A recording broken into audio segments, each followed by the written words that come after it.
I'm just gonna run through this Twitter thread, and then we'll cover it in a little bit more detail on another stream. Caracaxinus. I don't know how to actually say his name, but he's the founder and executive director of Civil Rights Corp. Both Alex and Scott Hessinger are great people to follow on Twitter if you're interested in criminal justice reform. And Scott Hessinger is a defense attorney. I think he's a public defender. Here's a thread from Alec. Thread. What is happening right now at the New York Times is important and dangerous. I've tried to document it thoroughly below. So, an article was written by a man named Jeff Asher. Now, the media outlets like the New York Times, CNN, they don't disclose their sources' connections to um, conflicts of interest. So, this is something that we all should be aware of. Whenever you see a news story about, let's say, the withdrawal from Afghanistan, ask yourself who benefits, and take a look at the people that they're having on, the people that they're talking to. Most of them they're just tools of the security state and the military industrial complex. And now the same thing happens when it comes to criminal justice reform. So his thread goes on. Last week, New York Times published a major story that suggested falsely that police prevent murder, and that one reason for increased murders during a global pandemic was civil rights criticism of the police. The New York Times did not disclose that the reporter was former CIA Planter, which is predictive policing technology, like majority report type shit. We'll go a little bit deeper into that. And he was police and DA paid. DA, district attorney. You may remember that job title from Kamala Harris, the top cop in California for many years, kept prisoners in prison and had to be brought into court over it because she said we needed the prison labor to fight forest fires. So, Alex, and these industries are disgusting.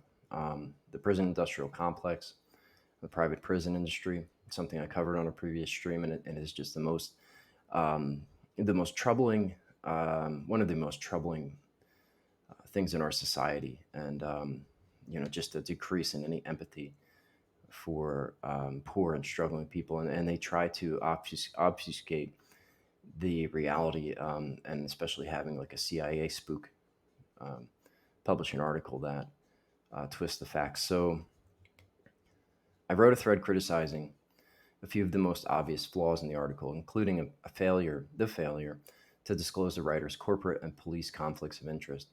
Instead of engaging, the reporter just blocked me after the article. So here's Jeff Asher, and feel free to see if you can earn that block from him as well, because this man is a piece of shit.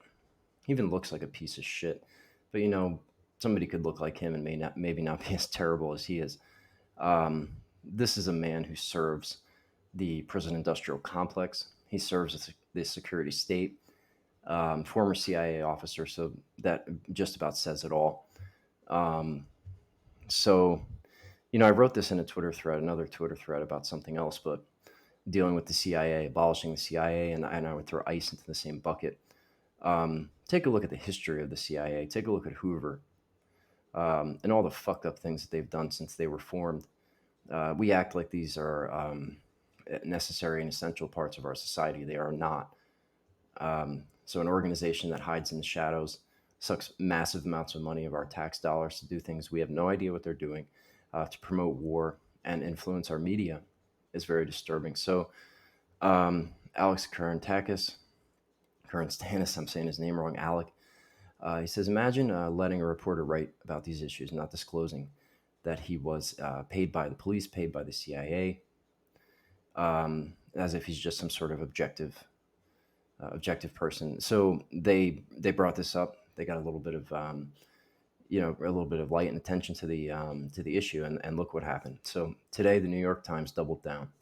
They ran another major article on the same increase in murder. This time, they quote as an expert the same CIA Planter majority report style predictive policing. Huge issues with that. police, DA person. Again, they do not disclose the conflicts of interest, and they parade him as an expert.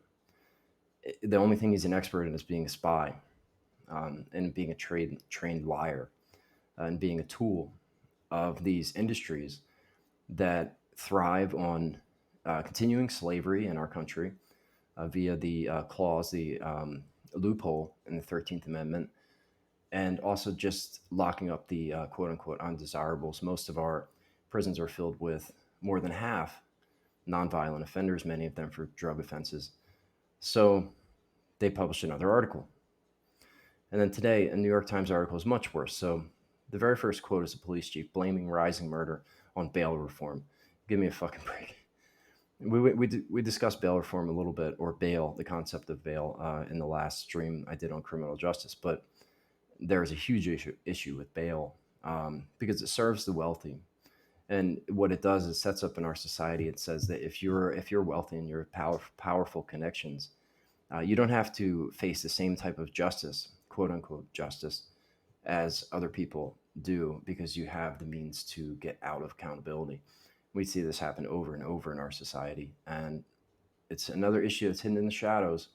Very few people talk about it, and it just keeps going on, and no one brings any light or attention to it. So, as FWDUS and I showed, this is false and disproved police union um, and for-profit bail industry hackery.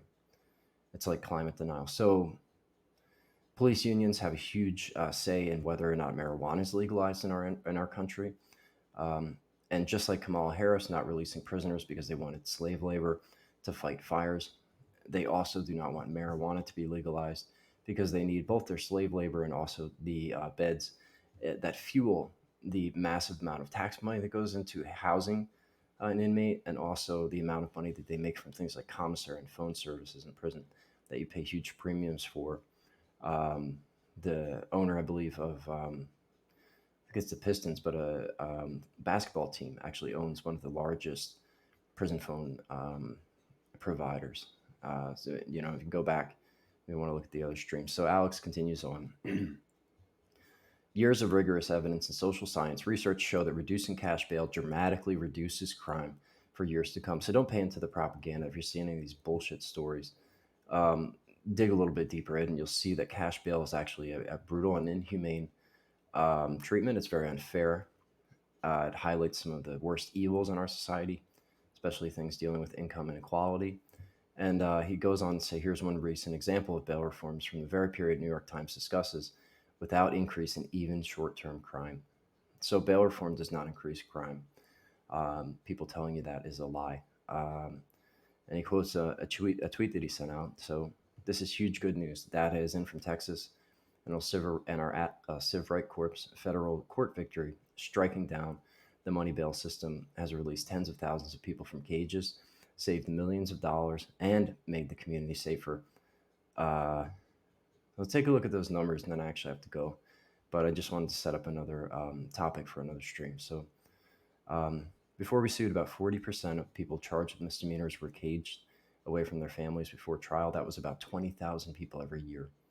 Now 90% of the human beings charged with misdemeanors are released.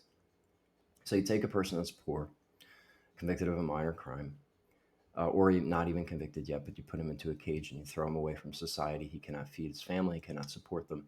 This is no benefit to our society as a whole whatsoever, especially with dealing with a nonviolent offender. They release them, they have to catch up on their bills, their family may have been evicted from their homes, they may not have a place to live. And then the criminal justice system and the parole and probation system does literally zero to help them. They just stand over their back until they make a mistake so they can throw them back in prison.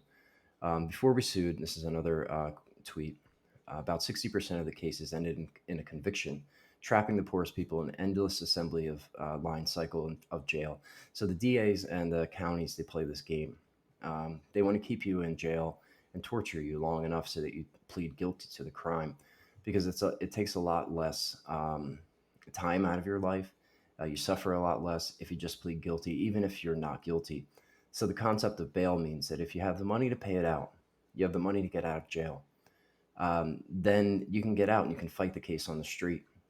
and you can win. But these counties, they get funding and they also get prestige. DAs like Kamala Harris build their reputations on keeping their conviction rate high. So they're not concerned with justice or whether or not people are convicted of a crime rightly or convicted. They only care that they can keep their conviction rate high.